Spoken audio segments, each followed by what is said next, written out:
नमस्कार दोस्तों, जनरल तकलीफ में आपका हार्दिक स्वागत है। टीजीटी पीजी मैथ्स की हमारी ये क्लास सेकंड है DSSB की। जैसा कि जो नया ऑफिशियल सिलेबस आपने देखा है उसमें हमारा 11th 12th और ग्रेजुएशन ही ज़्यादा रह गया है। अब 9th और 10th का इतना क्वेश्चन हमारा ना सिलेबस में दिया है और ना पूछे जाने की कोई उम्मीद है। तो हमने क्या किया है, जो अपना हमारी जो क्लास चालू हुई है इस क्लास में हमने 2 सेक्शन बना लिए हैं, एक 11th 12th और एक ग्रेजुएशन। तो अभी हम 11th 12th के क्वेश्चंस को कर रहे हैं, ठीक है। टॉपिक वाइज क्वेश्चंस हैं। अगर आपके टॉपिक कवर हैं तो आपकी एक अच्छी सी प्रैक्टिस हो जाएगी 10 मिनट में। और अगर आपका टॉपिक कवर नहीं है, अगर ऐसे क्वेश्चन में आपको कोई डिफ़िकल्टी हो रही है तो यहाँ पर हम कॉन्सेप्ट के साथ करेंगे। चूँकि ऑब्जेक्टिव है तो ज़्यादा थ्योरी पर काम नहीं करेंगे, बट कॉन्सेप्ट हम सारे के सारे कवर करेंगे, जिससे हमारे इस तरह के क्वेश्चन विदिन 1 मिनट हो जाए, ठीक है। तो एक क्लास हमारी हो चुकी है, क्लास 1 हमारी, जिसमें हमने बेसिक डोमेन पे काम कर लिया है क्वेश्चंस पे। आज हम कुछ और स्टैंडर्ड फंक्शन देखेंगे जिनका हमें डोमेन और रेंज निकालना है, कैसे निकालेंगे। तो चलिए जर्नी स्टार्ट करते हैं।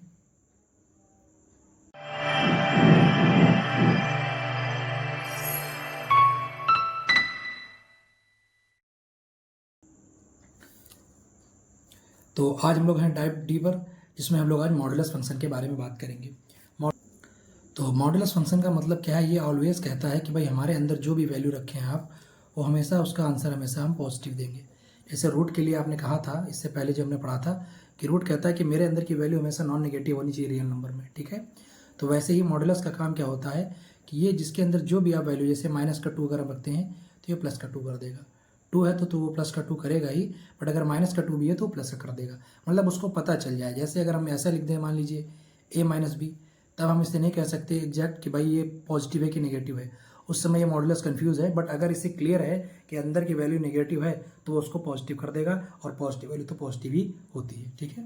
तो ये हमारा मॉडुलस का काम होता है। अच्छा, लेकिन अगर ऐसे आ जाए तो इसके लिए एक स्टैंडर्ड फार्मूला हमारा मॉडुलस का बनाया गया। जैसे ये x लिख दिया मैंने, जैसे मुझे नहीं पता कि x पॉजिटिव है कि नेगेटिव है, क्या है। तो अगर x मेरा पॉजिटिव है तब ये जो x है वो x ही हो जाएगा। अगर x मेरा नेगेटिव है यानी <0 है, तब हमारा x जो है -x हो जाएगा। और x अगर हमारा 0 है तो ये वैल्यू 0 हो जाएगी, ठीक है। ये इसके स्टैंडर्ड डेफिनेशन है। यानी इस a - b के लिए अगर हम बनाए तो हम क्या कहेंगे, हम कहेंगे कि a - b मतलब पॉजिटिव, ये पॉजिटिव ही रहेगा जब a - b हमारा 0 से बड़ा हो। या इस a - b को हम निगेटिव कह सकते हैं जब a - b हमारा 0 से छोटा हो। या इसको हम 0 भी कह सकते हैं जब हमारा a = b हो जाए, है ना। ये कह सकते हो कि a - b हमारा 0 के इक्वल हो जाए, ठीक है। तो इस तरह हम जो है मॉड को डिफाइन करते हैं। अब कुछ बेसिक कॉन्सेप्ट हैं जो हमें मॉड के पता होने चाहिए। जैसे कुछ क्वेश्चंस लिख लेते हैं हम।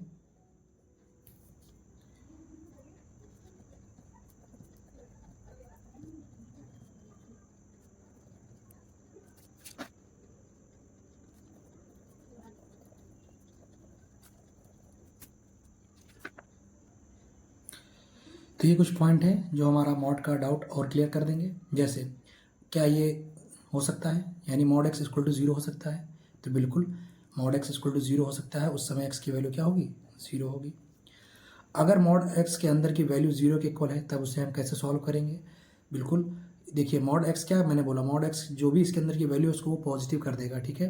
तो अगर मॉड x = 0 है तो उस समय जो हमारे अंदर की वैल्यू है वो किसके इक्वल हो जाएगी, 0 के इक्वल हो जाएगी। तो यहाँ से x = क्या आ जाएगा, 1/2। लेकिन कभी मॉड की वैल्यू कोई पॉजिटिव रियल नंबर है, ठीक है, उस समय आप क्या करेंगे, उस समय आप इसको डायरेक्ट इक्वल नहीं करेंगे। उस समय आपके पास 2 केस होंगे कि मॉड x² - 1 को एक बार आप +6 लेंगे और मॉड x² - को एक बार आप -6 लेंगे, ठीक है। और फिर सॉल्व करके इनकी वैल्यू निकालेंगे। कभी आपको मॉड x -3 आ जाए और उस समय आपकी x की वैल्यू पूछे तो यहाँ पर कोई वैल्यू ही नहीं होगी, क्योंकि मॉड कभी नेगेटिव होता ही नहीं है, ठीक है। यहाँ पर मैंने 4 क्वेश्चन छोटे से लिखे हैं जो आपके एक फार्मूले को, 4 फार्मूलों को क्लियर करेंगे। जैसे ये क्या दिया है कि मॉड x <3 है। तो अगर हम यहाँ पर बात करें, मतलब 3 से कम ही रखना है हमको, तो अगर हम x की वैल्यू यहाँ पर 2 की बात करें, चल जाएगा भाई। देखिए यहाँ अगर आप यहाँ पर रखते हैं मॉड 2 रखेंगे तो ये 2 ही हो जाएगा, जो कि सेटिस्फाई कर गया। अगर आप 1 रखेंगे वो भी सेटिस्फाई हो जाएगा। अगर आप 0 रखेंगे वो भी सेटिस्फाई हो जाएगा। अगर आप -1 रखेंगे वो भी सेटिस्फाई हो जाएगा, क्योंकि -1 मॉड का क्या कर देगा, प्लस कर देगा। अगर आप -2 रखेंगे वो भी सेटिस्फाई हो जाएगा। बट जब आप -3 रखेंगे तो क्या हो जाएगा, सेटिस्फाई नहीं होगा, क्योंकि -3 रखते ही ये प्लस हो जाएगा और प्लस जो है 3 <3 तो हो ही नहीं पाएगा। यानी हम जो वैल्यू है वो -3 नहीं रख सकते और 3 तो रख ही नहीं सकते हैं। तो इसका ये मतलब हुआ कि अगर x<3 है तो x की वैल्यू जो है हमारी -3 से और 3 के बीच में रहेगी। तो यहीं से हमारा एक फार्मूला ड्राइव होकर आता है कि अगर हमारा mod x less then k है, ठीक है, k क्या है हमारा, कोई पॉजिटिव रियल नंबर है, तो उस समय में हमारा जो x होता है वो k और -k के बीच में होता है। सेम काम यहाँ पर होगा, इक्वल लग गया है, बस इक्वल लग जाएगा, यानी mod x equal to less than equal to अगर k है तो हमारा जो x की वैल्यू है वो less than equal to k से लेकर -k से लेकर k तक हो जाएगी। ठीक है, ये दो हमारे बहुत इंपॉर्टेंट फार्मूले हैं जो मॉड में हमें काम आएंगे। ठीक है, अच्छा अगर ग्रेटर देन पे है या ग्रेटर देन इक्वल टू या ग्रेटर देन पे है तब क्या होगा, उसका भी एक बेसिक फार्मूला होता है, देख लीजिए। जैसे यहाँ पर हम बात करते हैं कि अगर मॉड x ग्रेटर देन हमारा k है तो उसके लिए जो फार्मूला बनता है वो होता है x ग्रेटर देन k और x लेस देन -k। यहाँ पर दिया था मॉड x ग्रेटर देन 4 था, तो आप इसको क्या कहोगे कि x हमारा या तो 4 से बड़ा होगा या फिर -4 से छोटा होगा। ये हमारा आंसर है। ठीक है, और इसी इनइक्वालिटी में अगर हमारा इक्वल लग जाता है, जैसे यहाँ पर इक्वल लग जाता है, तो उस केस में फिर क्या हो जाएगा, यहाँ पर हमारा इक्वल आ जाएगा बस। ठीक है, तो ये हमारी 4 आइडेंटिटी हो गई जो हमें मॉड में याद रखनी है। अगर हमारा मॉड जो है किसी पॉजिटिव रियल नंबर से छोटा है या बराबर है उसके, तो -k से k तक जाता है, इसमें 2 केस बनते हैं। अगर वैल्यू हमारी मॉड की वो किसी पॉजिटिव रियल नंबर से बड़ी है या इक्वल है तो वहाँ पर भी 2 केस बनते हैं। एक बार वो वैल्यू जो है उससे बड़ी होती है और एक बार उसके माइनस से छोटी होती है। ठीक है, अगर ग्रेटर देन लगा है तो लगाएंगे, ग्रेटर देन नहीं लगा है तो नहीं लगाएंगे। ठीक है, अब इस क्वेश्चन पे जैसे हम आते हैं, ये हमारा मॉड का बेसिक हो गया। अगर कहीं डाउट होगा तो आप वीडियो रिवाइंड करके देख सकते हैं। अब इस क्वेश्चन पे आते हैं, तो आप देख रहे हैं कि हमारा जो मॉड है वो वैल्यू हमारी क्या है, यहाँ पर कौन सा केस बन रहा है, यहाँ पर केस बन रहा है mod x less than equal to k। ठीक है, और इसका केस अभी हमने यहाँ पर देखा कि अगर ऐसा कभी केस बन जाए तो जो हमारा x होता है वो -k से लेकर k के बीच में होता है। ठीक, और यहाँ k हमारा क्या है, 3 है, रख दीजिए। तो -3 से वैल्यू क्या हो जाएगी, x ये पर हमारा 3x - 1 है, लेस देन इक्वल टू 3 हो जाएगी। अब क्या करना है, हमें तो x चाहिए, -1 यहाँ दिख रहा है, +1 कर दीजिए पूरी इक्वेशन में, तो यहाँ भी +1 हो जाएगा, यहाँ भी +1 हो जाएगा और यहाँ भी +1 हो जाएगा। अब ये हमारा हो गया -2, यहाँ प्लस,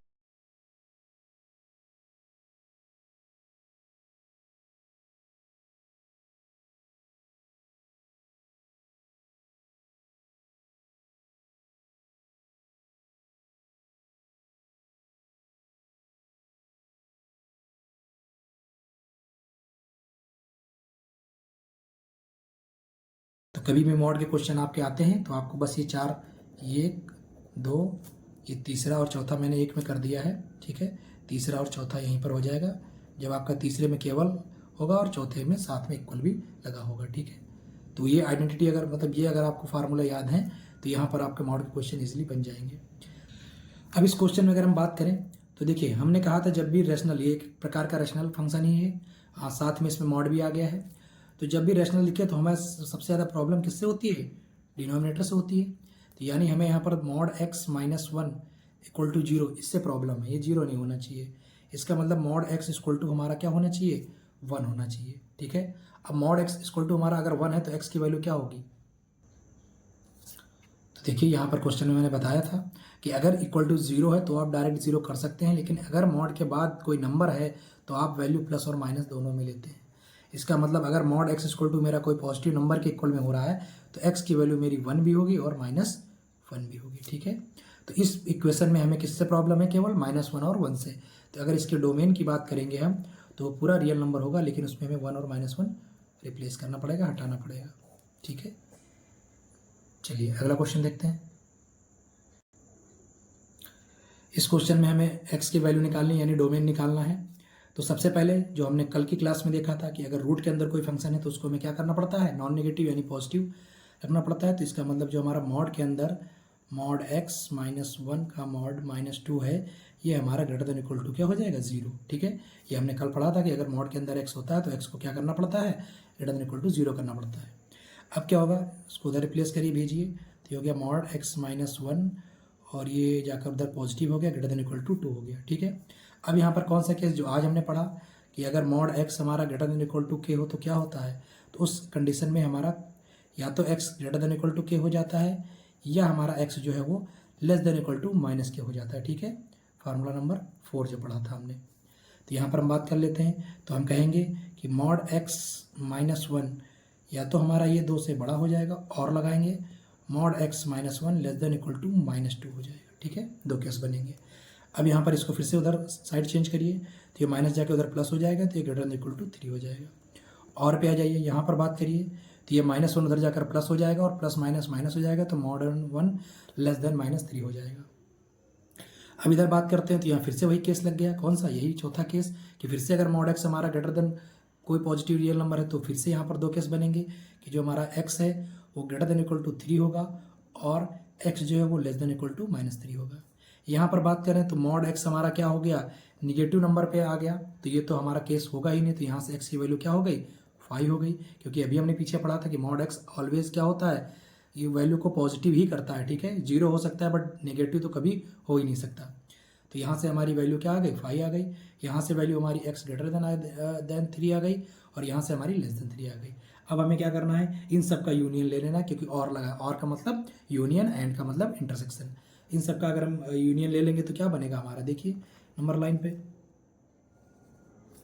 ये कह रहा है कि वैल्यू हमारी जो 3 है इंक्लूड करके, 3 से इंक्लूड करके आगे, ये कह रहा है कि यहाँ हमारा -3 है। ठीक है, और इस -3 से पूरा पीछे। ठीक है, लेस देन इक्वल टू -3 मतलब माइनस इन्फिनिटी से लेकर -3 तक आप जा सकते हो, और ये कह रहा है कि 3 से आगे जो इन्फिनाइट तक आप जा सकते हो। और यहाँ पर हमारा तो 5 आया है, तो 5 का कोई मतलब ही नहीं है। तो जब इसका हम बनाएंगे तो x हमारा क्या बनेगा, माइनस इन्फिनाइट से लेकर -3 तक। ठीक है, और 3 को हम लोग क्लोज कर लेंगे क्योंकि हमने ग्रेटर देन इक्वल टू लगा रखा है। यूनियन यहाँ पर भी 3 को हम क्लोज कर लेंगे, जैसे -3 को क्लोज लिया है, और इन्फिनाइट तक। तो ये हमारा डोमेन निकल आया। ठीक है, इजी क्वेश्चन था। कॉन्सेप्ट हमारे 2 लगे, कल की क्लास का लगा और एक आज के मॉड का जो हमने बेसिक पढ़ा उसका लगा। अगला क्वेश्चन देखते हैं। तो अगला क्वेश्चन हमारा, ये हमारा प्रीवियस ईयर क्वेश्चन है, पूछा हुआ आपका। क्या कहा गया है भाई, फिर से वही चीज़, पहले हम बेसिक पे जाएंगे अपने, जो हमने पहली क्लास में किया था कि अगर रूट के अंदर हमारी कोई भी वैल्यू है तो उसको हम लोग जो क्या करेंगे, नॉन नेगेटिव यानी ग्रेटर देन इक्वल टू 0 करेंगे।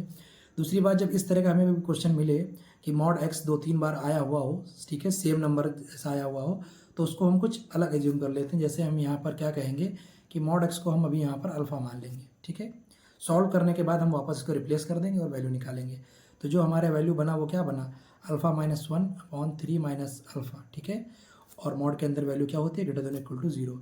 ग्रेटर देन इक्वल टू 0 ही दिखते ही, और ये 2 लीनियर फैक्टर दिखते ही आपके दिमाग में आ गया होगा कि ये इन इक्वेशन है। कल की क्लास में हम लोगों ने बहुत आसान से किया था, पहली क्लास में, कि जब भी इन इक्वेशन हो तो वहाँ पर हम लोग कौन सा मेथड यूज़ करते हैं, वेवी कर्व मेथड। ठीक है, कैसे लगाते हैं कल की क्लास में हो चुका है, एक बार आप देख सकते हैं, नीचे डिस्क्रिप्शन में आपको मिल जाएगा लिंक उसका, वीडियो का। तो सबसे पहले हमें क्या करना होता है इसमें, सबसे पहले हम क्या करेंगे, जो हमारे लीनियर फैक्टर होते हैं उनको इक्वल टू 0 करते हैं और यहाँ से हम अल्फा की वैल्यू निकालते हैं।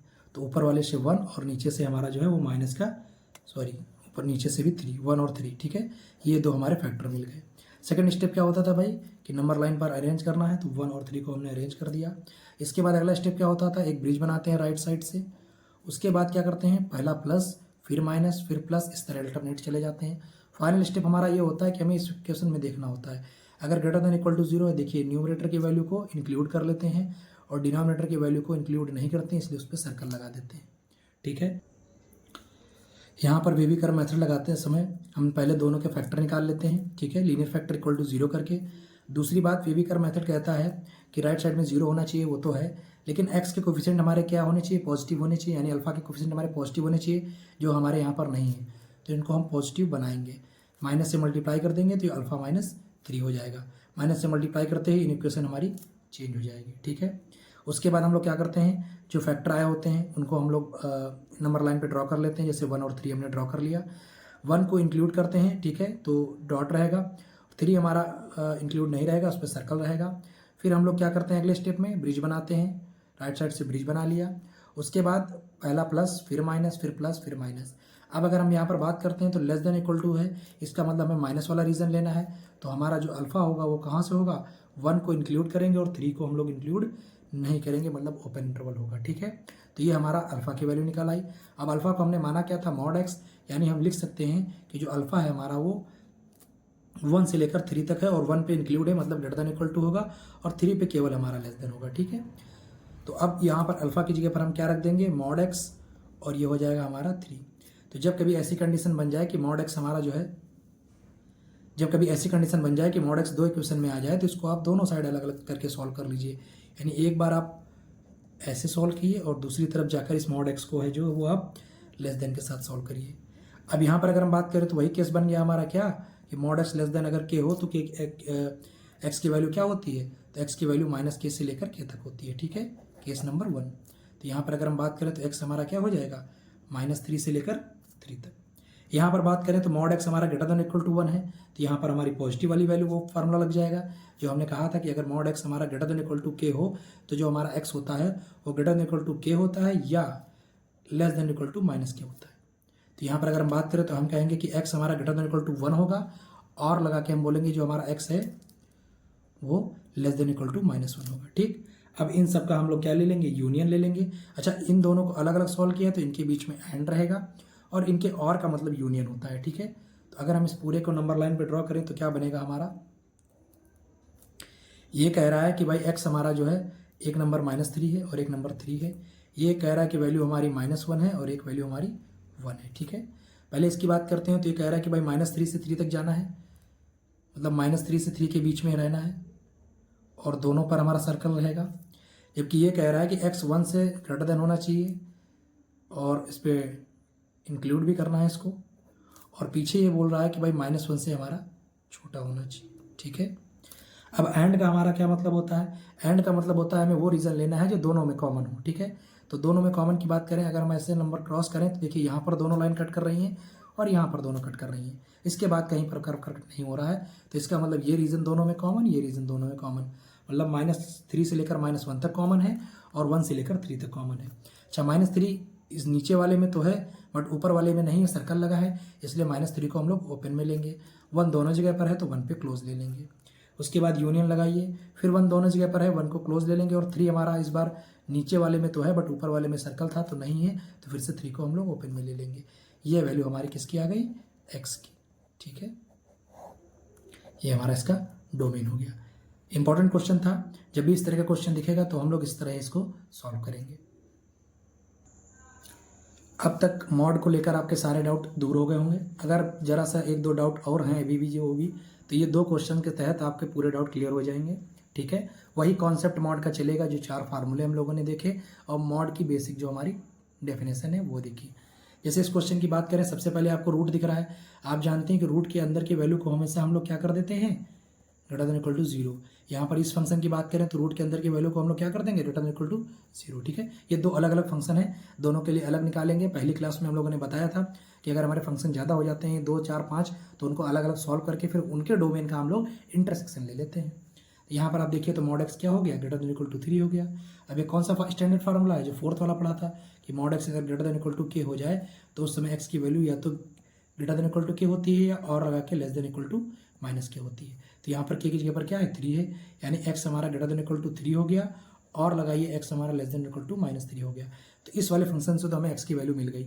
अब यहाँ पर बात करते हैं तो ये हमारा क्या हो जाएगा 4, और ये ग्रेटर देन इक्वल टू क्या हो जाएगा, मॉड एक्स। तो इसको अगर हम सही लिख लें तो mod x less than equal to 4 हो गया। अब यहाँ पर हमारा कौन सा केस लग गया, यहाँ हमारा लेस देन वाला केस लग गया, यानी केस नंबर 2, जो हम कहते थे कि मॉड एक्स अगर लेस देन हमारा इक्वल टू के हो तो जो एक्स होता है वो हमारा -k से लेकर k तक होता है। ठीक है, तो यहाँ पर अगर हम बात करें तो हमारा जो x होगा वो -4 से लेकर 4 के बीच में होगा।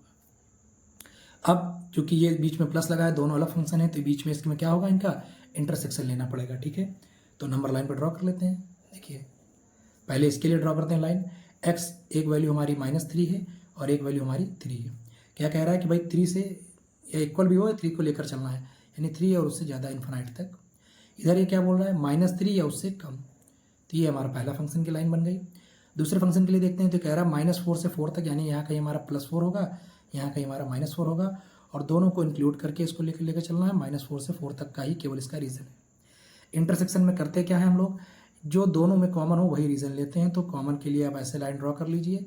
देखिए यहाँ पर ये दोनों जो है हमारे कट कर रहे हैं, बाकी बीच में तो कहीं नहीं कट कर रहे हैं। तो जो हमारा x हो गया वो कहाँ से कहाँ तक हो गया, तो x हमारा जो हो गया ये -4 से हो गया। अच्छा, -4 को इंक्लूड करना है क्योंकि इस लाइन में भी दिख रहा है और यहाँ पर भी है, तो ये -4 हमारा क्लोज ब्रैकेट में हो जाएगा और 3 भी हमारा माइनस का ये भी क्लोज ब्रैकेट में हो जाएगा क्योंकि ये दोनों जगह पर है। यूनियन की बात करें यहाँ पर देखिए भी 3 हमारा दोनों जगह पर है तो क्लोज में हो जाएगा, 4 भी हमारा दोनों जगह पर है तो क्लोज में हो जाएगा। तो बस 1 मिनट का हमारा क्वेश्चन था जो बेसिक उसके कॉन्सेप्ट पर हो गया। एक फाइनल क्वेश्चन बचा है, इसको भी कर लेते हैं।